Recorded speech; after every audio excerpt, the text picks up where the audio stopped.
Chapter 15. The advancing man. What I have said in the last chapter applies as well to the professional man and the wage earner as to the man who is engaged in mercantile business. No matter whether you are a physician, a teacher, or a clergyman, if you can give increase of life to others and make them sensible of the fact, they will be attracted to you, and you will get rich. The physician who holds the vision of himself as a great and successful healer, and who works toward the complete realization of that vision with faith and purpose, as described in former chapters, will come into such close touch with the source of life that he will be phenomenally successful. Patients will come to him in throngs.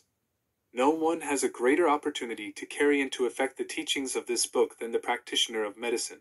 It does not matter to which of the various schools he may belong, for the principle of healing is common to all of them, and may be reached by all alike.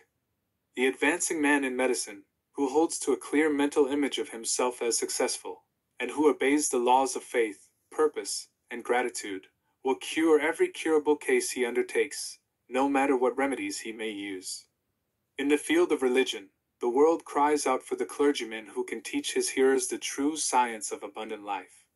He who masters the details of the science of getting rich, together with the allied sciences of being well, of being great, and of winning love, and who teaches these details from the pulpit, will never lack for a congregation. This is the gospel that the world needs. It will give increase of life, and men will hear it gladly, and will give liberal support to the man who brings it to them.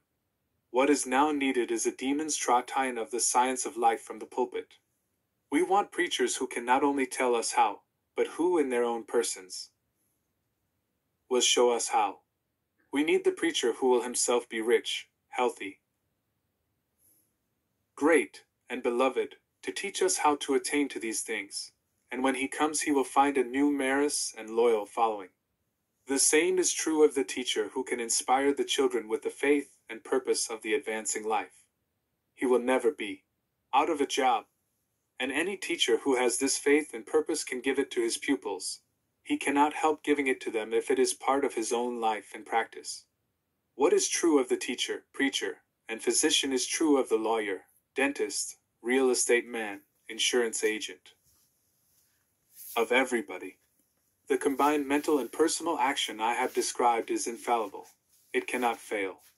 Every man and woman who follows these instructions steadily, perseveringly, and to the letter, will get rich.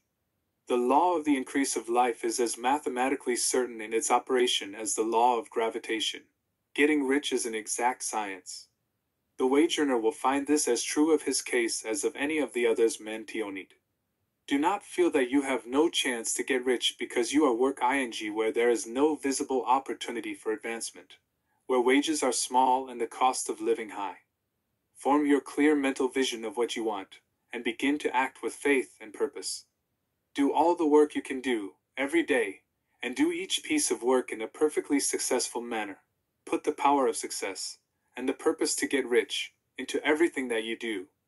But do not do this merely with the idea of currying favor with your employer, in the hope that he, or those above you, will see your good work and advance you.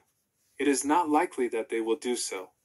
The man who is merely a good workman, filling his place to the very best of his ability, and satisfied with that, is valuable to his employer, and it is not to the employer's interest to promote him. He is worth more where he is. To secure advancement, something more is necessary than to be too large for your place.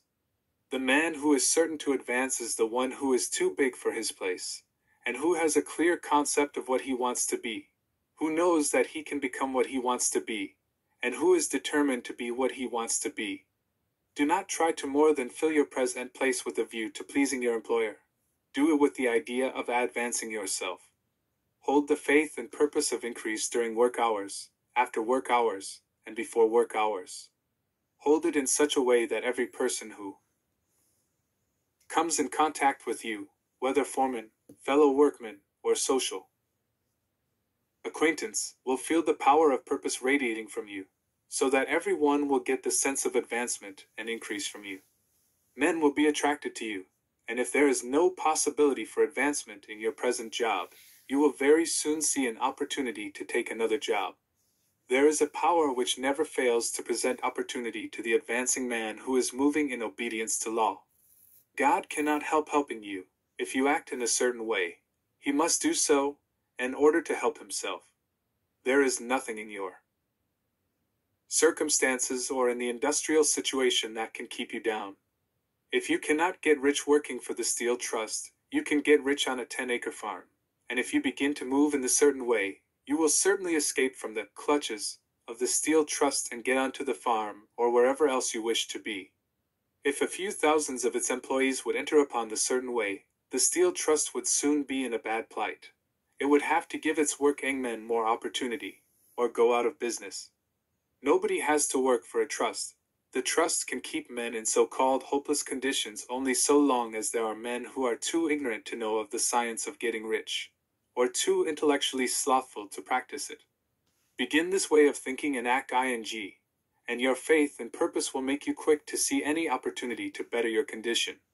Such opportunities will speedily come, for the Supreme, working in all, and working for you, will bring them before you. Do not wait for an opportunity to be all that you want to be.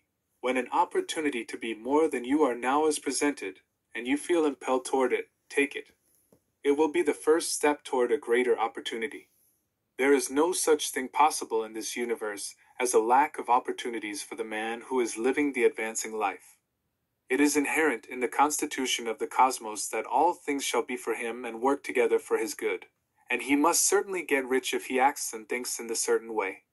So let wage-earning men and women study this book with great care, and enter with confidence upon the course of Actien it prescribes. It will not fail.